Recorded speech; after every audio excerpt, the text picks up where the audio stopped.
எல்லாருக்கும் வணக்கம். Welcome to my channel. இன்னைக்கு அரிசி மாவை வச்சு கிறிஸ்பியாக ஒரு தோசை எப்படி செய்கிறதுன்னு பார்க்கலாம். ஒரு பாத்திரத்தில் 1 கப்பு அரிசி மாவு எடுத்துக்கலாம். இதோட 2 டேபிள் ஸ்பூன் கோதுமை மாவு சேர்க்குறேன்.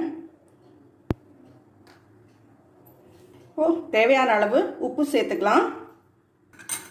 இப்போது இதை நல்லா மிக்ஸ் பண்ணிவிட்டு தேவையான அளவு தண்ணியை ஊற்றி மாவை நல்லா நீர்க்க கரைச்சிக்கலாம்.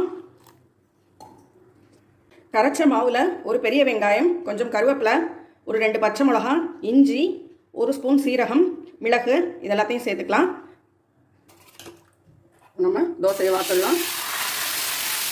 நம்ம நார்மலாக தோசை வாக்குற மாதிரி வாக்க முடியாது. இது இந்த மாதிரி தான் எடுத்து ஊற்றணும். இட்லி தோசைக்கு மாவு இல்லாத நேரத்தில் வீட்டில் இருக்கிற அரிசி மாவை வச்சு சட்டுன்னு கிறிஸ்பியாக தோசை ரெடி பண்ணிடலாம்.